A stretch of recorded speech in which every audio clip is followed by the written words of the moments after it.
Hello students, आज का जो तुम्हारा टॉपिक है बहुत ही इम्पोर्टेंट टॉपिक है और इसमें आज मैं वो बताने जा रहा हूँ कि किस किस पर्सन से हम क्वेश्चन को लेंगे और किस किस पर्सन के क्वेश्चन को हम आंसर देंगे कि कम मेहनत में ज़्यादा नंबर उठे और कम परेशानी में ज़्यादा नंबर उठे।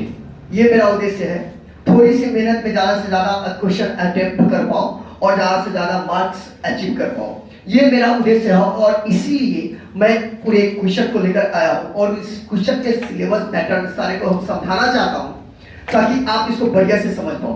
हर एग्जाम में बोर्ड मॉडल क्वेश्चन है और मैं आपको ये बताना भी चाहता हूँ कि कैसे है। ऐसे आपको पता होगा कि 3 घंटा 15 मिनट का समय मिलता है विद्यार्थियों के लिए। 15 मिनट तो समझ लीजिए यूं ही आपका अपना नाम, रोल नंबर ये सब फिलअप करने में समय चला जाता है, लेकिन 3 घंटा का टाइम मिलता है विद्यार्थियों को क्वेश्चन के लिए। अगर 100 मार्क्स का क्वेश्चन है तो 3 घंटा में आप उपयोग कैसे करेंगे अपना समय, ये ध्यान दीजिएगा, हमेशा याद रखिएगा। सबसे पहली बात, हम इंग्लिश की बात कर रहे हैं, आपको पहले पता होगा। और इंग्लिश में कहाँ किस पर्सन से आपको पता होगा। क्वेश्चन नंबर 1 से लेकर क्वेश्चन नंबर 7 तक रहता है, जिसमें पार्ट बाय पार्ट रहता है और उस पार्ट बाय पार्ट को आप कैसे फिलअप करेंगे और कहां से जवाब देंगे कि आपके लिए ठीक ठाक हो। चलिए यहां देखिएगा, सबसे पहली बात हम चलते हैं सेक्शन ए में। हम इसको बताना चाहते हैं आपको और बहुत इंपॉर्टेंट बात है, ध्यान दीजिएगा। सेक्शन ए की मतलब शुरुआती, जहां से ऑब्जेक्टिव का शुरुआती होता है, उस बात को हम बताना चाहते हैं। ध्यान देंगे, यहां लिखा हुआ है question number 1 to 100 have 4 options.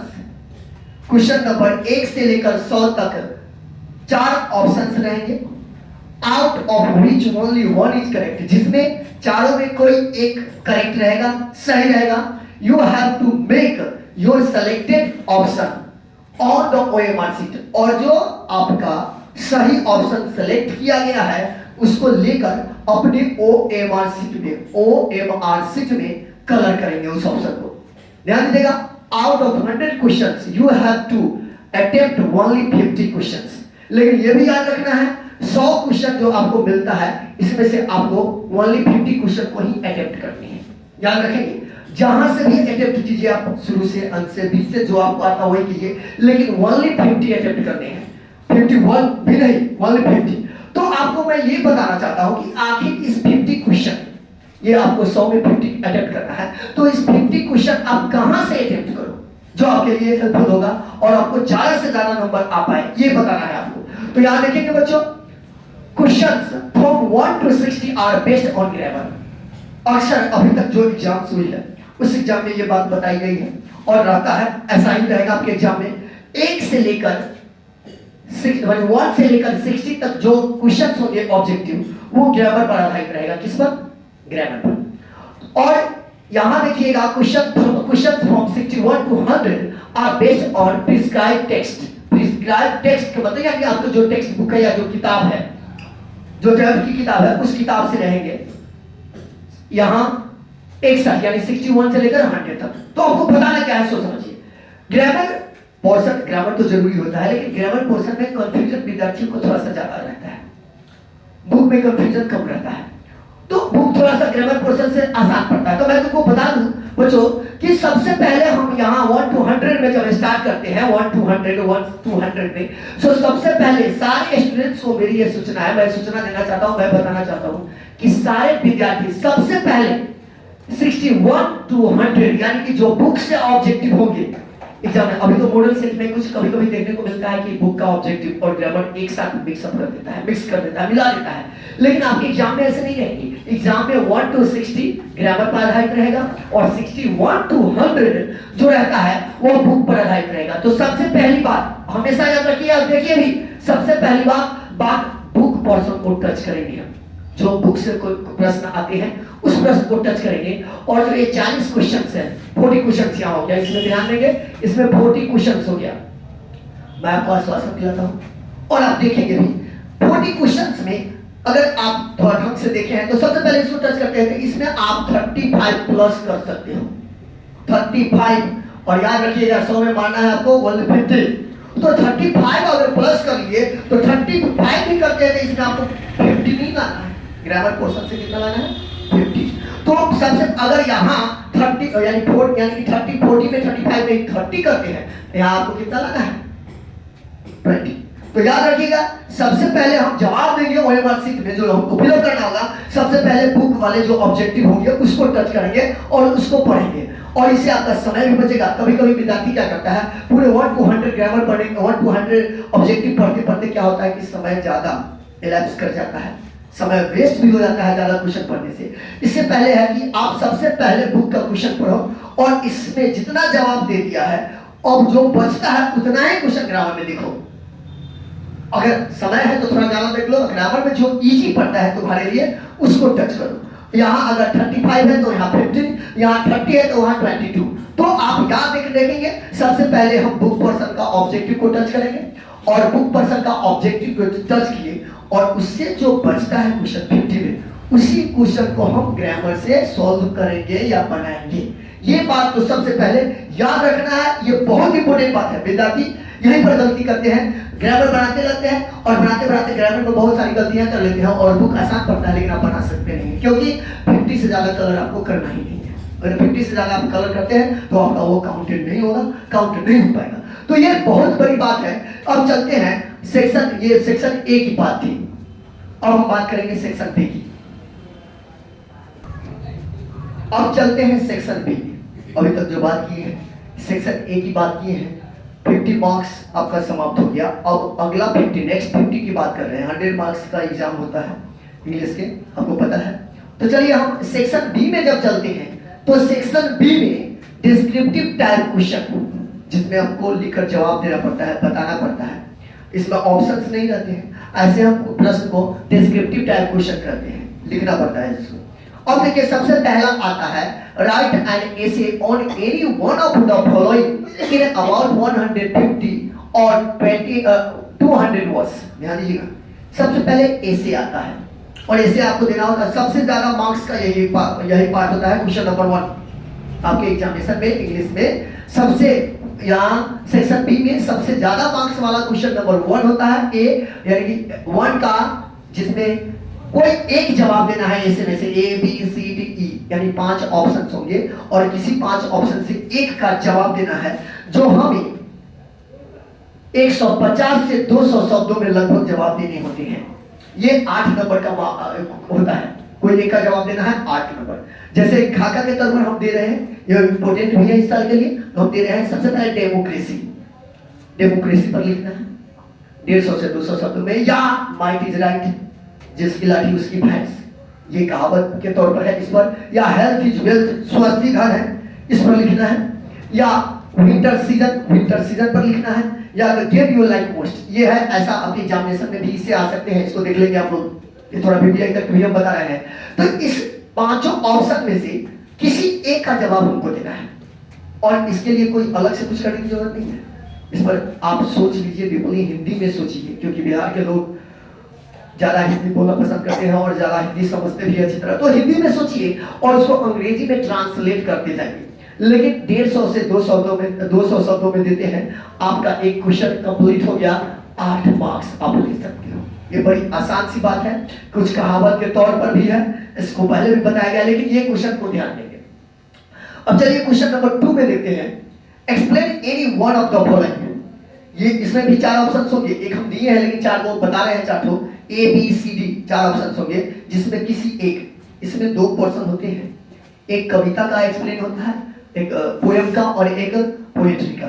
तो poetry pros poetry, sorry poem poetry तो वही हुआ, एक पोएट्री से और एक प्रोज से रहता है। तो यहाँ है, ध्यान दीजिएगा, ए man is not necessarily happy because he is rich. तो ये पार्ट जो लिया गया है ये प्रोज से है।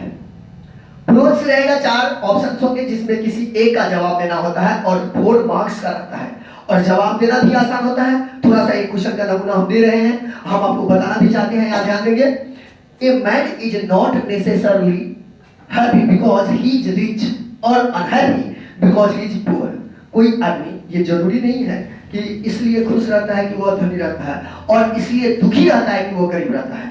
ये बातें इस पर एक्सप्लेन करना है, इस पर हमको चर्चा करना है। तो सबसे पहली बात हमको यह देखना है, जो भी एक्सप्लेनेशन आपको आते हैं तो उसको क्या करेंगे, सबसे पहली बात देखेंगे कि आखिर ये जो पंक्ति है ये लाइन है किस चैप्टर से लिया गया है और इस चैप्टर को लिखने वाले व्यक्ति कौन है, राइटर कौन है, इसको देखेंगे। तो ये बात जो कही गई है इंडियन सिविलाइजेशन एंड कल्चर में कही गई है, जो महात्मा गांधी लिखे हुए हैं। तो और इंडियन सिविलाइजेशन एंड कल्चर क्या है, एक एसे है। तो सबसे पहली बात एक पंक्ति की है, तो हम सबसे पहले अगर कोई भी एक्सप्लेनेशन आता है तो उसको पढ़ने के बाद हम यही से शुरू करते हैं कि दिस लाइन, अगर एक पंक्ति में है तो दिस लाइन, और एक से अधिक पंक्ति में है तो दिस लाइन। यहां देखिए कितना आसान हो जाता है आपको लिखना। This line has been taken from the essay Indian civilization and culture, it is written by Mahatma Gandhi. In this essay, in this line, Mahatma Gandhi says that a man is not necessarily happy because he is rich or unhappy because he is poor. ये बात इस पंक्ति में महात्मा गांधी कहना चाहते हैं किसी भी आदमी के लिए कि कोई भी आदमी इसलिए दुखी नहीं रहता है कि वो गरीब है और इसलिए खुश नहीं रहता है कि वो धनी है। ये दुख, खुशी होना और दुख होना ये मेंटल कंडीशन होता है, इन बातों को बताया गया है। तो आप इसको स्टार्ट करेंगे कौन सा चैप्टर का ये पंक्ति है और किसने लिखा है, आखिर वो चैप्टर किस कैटेगरी में आता है, ऐसे है, स्पीच है, शॉर्ट स्टोरी है, ये शुरुआत करेंगे। आपका एक्सप्लेनेशन का जवाब देना बड़ी आसान हो जाएगा, उसको एक्सप्लेन करना। तो मैं समझता हूं इसको भी आप समझ गए। अब आगे चलते हैं, अब आगे देखते हैं क्वेश्चन नंबर 3 में। क्वेश्चन नंबर 2 तक तो हम बता दिए, क्वेश्चन नंबर 3 में भी देखते हैं एक्सप्लेनेशन। हम पता है एक प्रोज पार्ट से रहता है और एक पोएट्री पार्ट से रहता है एक्सप्लेनेशन। इस दोनों एक्सप्लेनेशन में 4-4 ऑप्शन होते हैं, लेकिन किसी एक का जवाब देना पड़ता है। दोनों में से हम एक का जवाब देंगे और प्रत्येक 4 नंबर का रहता है। तो यहाँ देखिए, explain any one of the following, इसको भी ध्यान देंगे, क्वेश्चन पढ़ना भी हम बता रहे हैं, पढ़ते रहेंगे। Explain any one of the following, निम्नलिखित में से किसी एक को एक्सप्लेन करें। तो यहाँ जैसे क्वेश्चन हम लिख दिए हैं, ही ड्रैंक इनफ, उसने काफी पिया, बहुत ज्यादा पिया, पानी की बात हो रही है। And lifted his head drinking as one who had drunken, और पानी पीने के बाद अपना सर को ऐसे उठा रहा था जैसे कोई मवेशी कोई पिया हो या बतवाला पीकर आदमी कोई पीकर बतवाला हो गया हो ऐसे। तो याद रखेंगे, हम ये पहले भी बताए थे कि सबसे पहले हम एक्सप्लेनेशन में चलते हैं तो उस वाक्य को देखते हैं भाई कि वाक्य किस चैप्टर से लिया गया है और उस चैप्टर को लिखने वाला व्यक्ति कौन है। ये बहुत जरूरी है इसको शुरुआत करने के लिए, किसी भी एक्सप्लेनेशन के शुरुआत करने के लिए ये बातें बहुत जरूरी है। इस बात को अगर आप लिख रहे हो, इतना लिख देते हो, तो लगता है जो चेक करते हैं कॉपी, उनको लगता है कि विद्यार्थी को इस पर थोड़ा सा नॉलेज है और अच्छा खासा नंबर मिल भी जाता है। तो ध्यान दीजिएगा, ये बात जो है ये सेलेक्ट चैप्टर से लिया गया है और सेलेक्ट चैप्टर को लिखे हुए कौन, D.H. लॉरेंस। तो सबसे पहले यहाँ लिखेंगे, इसमें दो पंक्ति है, तो 2 पंक्ति अगर है तो 2 पंक्ति को हम ऐसे भी लिख सकते हैं, these lines have been taken from the poem Snack and it is written by D.H. Lawrence. ये बातें क्लियर होगी। ये पंक्तियां जो है स्नैक चैप्टर से लिया गया है, जो D.H. लॉरेंस के द्वारा लिखा गया है। और इन पंक्तियों में D.H. लॉरेंस किसके बारे में कह रहे हैं, सांप के बारे में कह रहे हैं कि जब वो नलकूप पर, राइटर के नलकूप पर पानी पीने गए, यानी कि खुद के नलकूप पर पानी पीने जाते हैं तो पानी पीने के बाद बदवाला की तरह सर उठाते हैं। तो ये बात अगर आप लिखते हैं तो इस 4 ऑप्शन है, 4 में से किसी एक का एक्सप्लेन कर देना है। ध्यान देंगे, एक्सप्लेन करना कोई बड़ी बात नहीं। क्वेश्चन नंबर 4 में चलते हैं। क्वेश्चन नंबर 4 में अल्टरनेटिव क्वेश्चन 2 रहते हैं, जो 2 में से किसी एक का जवाब देना रहता है। जैसे 5 मार्क्स का पहला क्वेश्चन है, ऐसा हो सकता है आपके एग्जामिनेशन में ऐसा क्वेश्चन भी आ सकता है, इसको ध्यान में रखते हुए हम लिख रहे हैं, write a letter to your friend inviting him to go to Agra to see the Taj Mahal after the exam. मैंने अपने दोस्त के यहाँ एक पत्र लिखना है जिसमें दोस्त को निमंत्रण देते हुए यह लिख रहे हैं कि एग्जाम के बाद आगरा जाना है ताजमहल देखने। एक पत्र, ये 5 मार्क्स का रहता है बच्चों, पत्र लिखना पहले भी पता है, इसे ध्यान दीजिए। या और मीन्स होता है या दोनों में से कोई एक का जवाब दीजिए। और मीन्स क्या होता है, या दोनों में से किसी एक का जवाब आप दो। तो यहाँ देखिए, write an application to your principal for issuing your original certificate. अपने प्रिंसिपल यहाँ HM या प्रिंसिपल यहाँ पत्र लिखिए, सॉरी एप्लीकेशन लिखिए, जिसमें अपने मूल प्रमाण पत्र के निर्गमन हेतु एप्लीकेशन लिखना है। तो बच्चों ध्यान देंगे, इन दोनों पार्ट में से कोई एक, या तो लेटर लिखिए या एप्लीकेशन लिखिए। ये 5 मार्क्स का रहता है, ये कोई बड़ी बात नहीं है, ये आप कर सकते हो। फिर आप अगला क्वेश्चन देखते हैं। अगला क्वेश्चन है जो शॉर्ट क्वेश्चन जिसे हम कहते हैं। ध्यान दीजिएगा, क्वेश्चन नंबर 5 में है, 10 क्वेश्चन दिए रहेंगे, 1 2 3 4 5 6 7 8 9 10 10 क्वेश्चन रहेंगे। A answer any 5 of the following in about 40 और 50 वर्ड्स ईच। इसमें से 10 क्वेश्चंस रहेंगे जिसमें से किसी 5 का जवाब देना है। कोई 5 जवाब दीजिए और प्रत्येक क्वेश्चन 2 नंबर का रहता है, तो 5 गुने 2 कर दिए 10 मार्क्स का रहता है पूरा। ये क्वेश्चन नंबर 5 10 मार्क्स का रहता है जिसमें 5 का जवाब देना रहता है। 40 से 50 शब्दों में रहता है। 40-50 शब्दों का मतलब हो गया 3 से 4 पंक्ति, 3 से 4 लाइन आप लिखें, 40-50 शब्द हो जाएगा, आपका क्लियर हो जाएगा। जैसे एक क्वेश्चन को हम यहाँ दे रहे हैं, ध्यान दीजिएगा। Why did Sebi's father shout at him? Sebi के पिता सेबी पर क्यों गुस्साए, क्यों चिल्लाए? तो ये बात हम आपको पहले भी बताए थे। यहाँ भी हम लिख सकते हैं कि सेबी के पिता सेबी पर इसलिए चिल्लाए क्योंकि सेबी के पिता और उनके दोस्त जब बात कर रहे थे लौकी के बारे में, तो इस बीच में सेबी इंटरप्ट करता है, बीच में बोलने लगता है, जो उनके पिता को पसंद नहीं होता है। और इसलिए उनके पिता इन पर कड़े आंखों से देखते हुए चिल्लाते हैं कि तुम अगर नहीं समझते हो तो ज्यादा अच्छा है कि तुम चुपचाप रहो, इस बात पर बहस नहीं करो। ये बात हम आपको पढ़ाए हुए हैं। और ये पंक्ति जो है द आर्टिस्ट से लिया गया है, जो सीगा नवा जो जापानीज राइटर है लिखे हुए हैं। तो ऐसे है, तो इसको अगर आप थोड़ा सा भी ध्यान है कहानी तो आप लिख सकते हो, कोई बड़ी बात नहीं है, बहुत आसान हो जाता है। किसी 5 का जवाब लिखा हुआ है, A answer any 5 of the following, इस 10 में से किसी 5 का ही जवाब देना है जो 40 से 50 शब्दों में देना है। ऊपर वाला के काटो ना, यहां से नीचे। हेलो, अब सबसे बड़ी बात, सबसे इंपॉर्टेंट बात, विद्यार्थी ये नहीं समझ पाता है क्वेश्चन नंबर 6 के बारे में, और सबसे ज्यादा इंपॉर्टेंट यही है समझना कि यहाँ कम मेहनत में बहुत ज्यादा नंबर उठा सकते हैं। कम याद, अगर कम याद है तो भी ज्यादा नंबर उठा सकते हैं। और इसमें बहुत सारे समरी को पढ़ना जरूरी नहीं है, इंपॉर्टेंट नहीं है कि समरी याद करेंगे तो ही हम आंसर दे पाएंगे। समरी याद न रहने के बाद भी आप आंसर दे सकते हो और ज्यादा से ज्यादा नंबर उठा सकते हो। याद रखेंगे क्वेश्चन नंबर 6 को बड़ी बारीकी से आप बताना चाहते हैं और आप इस क्वेश्चन नंबर 6 को बड़ी बारीकी से देखेंगे। क्वेश्चन नंबर 6 में दिया हुआ है answer any 3 of the following in about 120 words. यहाँ A B C D E F 6 option है और किसी 6 ऑप्शन में जवाब हमको देना है कितना? 3। किसी 3 का जवाब देना है। तो सबसे पहली बात आसान हो जाता है, इस 6 में किसी 3 का जवाब देना है। और कितने शब्दों में? सबसे पहले यानी कि 100 से 120 शब्दों में भी देना है।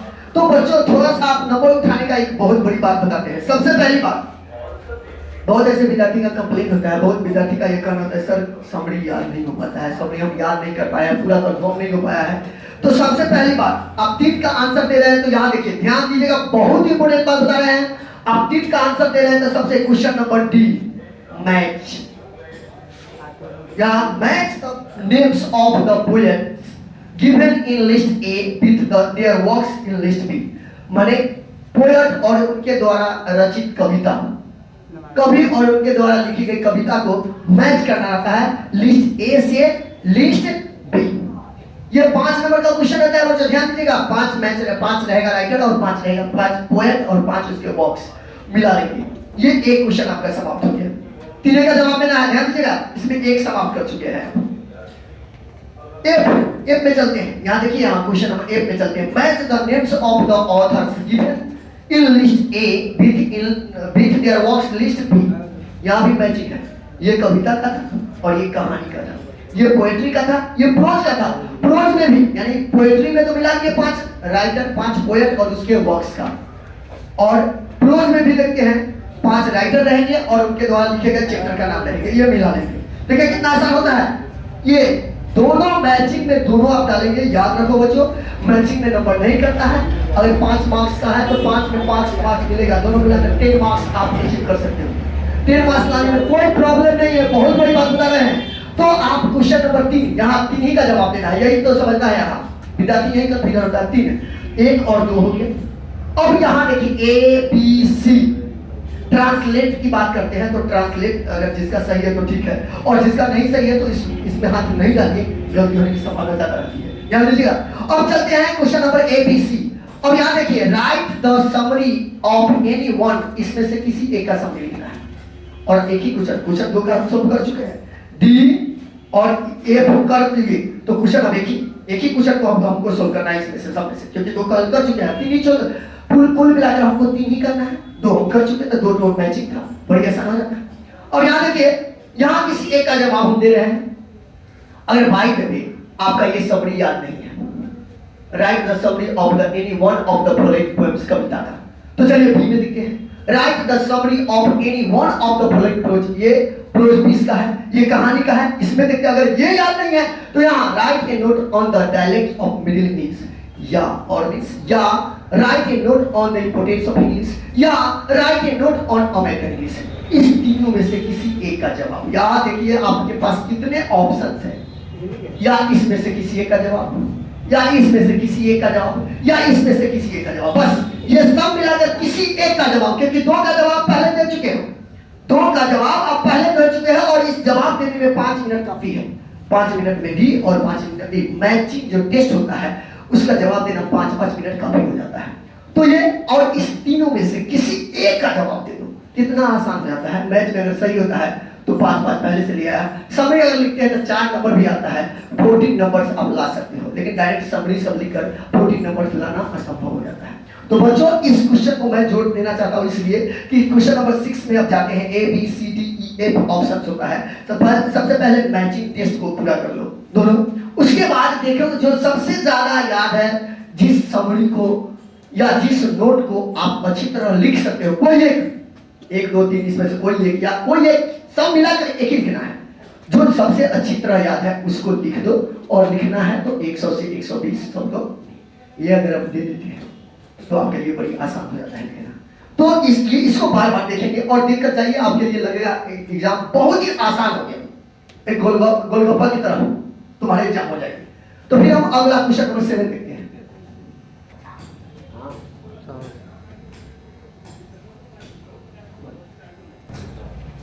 अब क्वेश्चन नंबर 7 की बात कर रहे हैं बच्चों, ये भी आसान है, कोई बड़ी बात नहीं, ये तो ज्यादा और आसान हो जाता है।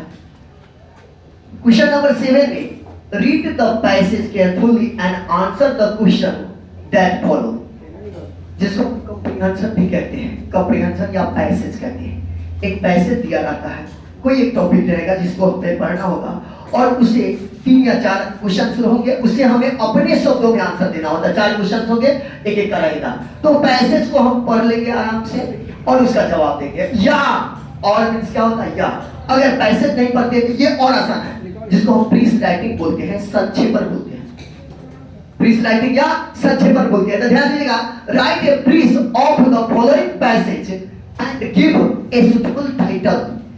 ये बड़ी अच्छी बात है और बड़ी सुटेबल बात है। ये इस दोनों में से किसी एक का जवाब देना होता है बच्चों को, जो आसान लगता है। लेकिन मैं इसको भी बताया है, इसमें तो पैसे दिया रहता है, उसको हम पढ़ते हैं और पढ़ के अपने शब्दों में 4 क्वेश्चन होंगे तुमको, इसमें पैसे देने के बाद ए बी सी डी और अपने शब्दों में उसका जवाब देना होता है। या ये नहीं है तो ये देखिए, प्रीस राइटिंग का मतलब होता है संक्षेपण। ये बात हम पहले भी बताया है, वो संक्षेपण में भी एक पैसेज दिया रहता है, एक पैसेज को पढ़ना पड़ता है और पढ़कर उसको समझकर देखेंगे उस पैसेज का वर्ड कितना है। अगर वर्ड जितना होता है, सबसे पहले तो हम टाइटल लिखते हैं, पैसेज अभी भी हम बता रहे हैं, सबसे पहले टाइटल लिखेंगे। टाइटल, अगर मान लीजिए न्यूज के बारे में चर्चा हो रही है, न्यूज के महत्व के बारे में चर्चा हो रही है, तो इंपोर्टेंस ऑफ न्यूज करेंगे, द इंपोर्टेंस ऑफ न्यूज, और उस वर्ड को काउंट करते हैं। ये पैसेज जो दिया है जिसको हम हमें संक्षेपण, टाइटल हो गया भाई, टाइटल को लिख लीजिए, ये टाइटल लिखकर लिखेंगे, उसका जो हेडलाइन होगा टाइटल, उस वर्ड को काउंट करेंगे, जितना होगा उससे हम 3 में डिवाइड करते हैं। और बाय द वे 90 है तो 3 में डिवाइड करते हैं 3 से। संक्षेपण का मतलब ही होता है छोटा करना। और एक बात और समझ जाइए, संक्षेपण का मतलब होता है छोटा करना। तो छोटा करना कितना से छोटा करना है, 3 से डिवाइड करके हम छोटा करते हैं। और ये 3 वर्ड आपके हाथ में रखे हैं, 3 प्लस कीजिए माइनस कीजिए, लेकिन यहाँ देखिए, और जो पैसेज आप पढ़ते हैं, सबसे बड़ी बात है ये टाइटल गलत नहीं होना चाहिए। इस पैसेज को 2 बार 3 बार हम देखते हैं और उसके बाद हमको समझ में आता है कि ये पैसेज का टॉपिक क्या होना चाहिए, इसका हेडलाइन क्या हो जाना चाहिए, इसका टाइटल क्या होना चाहिए। पैसेज को पढ़ के अगर न्यूज के बारे में है तो न्यूज लिख सकते हैं, अगर क्या कहते हैं भारतीय स्थिति के बारे में है तो भारतीय स्थिति को लिख सकते हैं, आतंकवाद पर है तो आतंकवाद को लिख सकते हैं। जो भी बात है, हमारे सामाजिक बातें हैं, खेलकूद की बातें हैं, स्पोर्ट्स एंड गेम्स लिख सकते हैं, ऐसा कुछ लिख सकते हैं। उसके बाद जो भी जितने वर्ड होगा उसको हम 3 से, कितना से, 3 से डिवाइड करेंगे। जितना वर्ड आता है उतने वर्ड में दिए गए पैसेज को हम छोटा कर लेते हैं और इसी छोटा को हम क्या कहते हैं, प्लीज।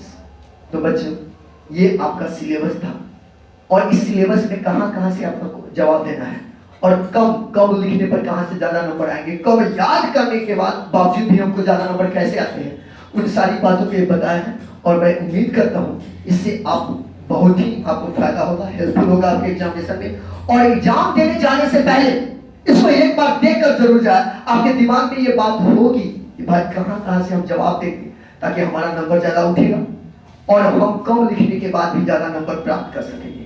तो हम ऐसे समझते हैं कि आपके लिए बहुत रामबाण साबित होगा ये वीडियो और आप सब इसको देखेंगे भी। फिर अगले वीडियो में मिलेंगे, तब तक लिए जय हिंद।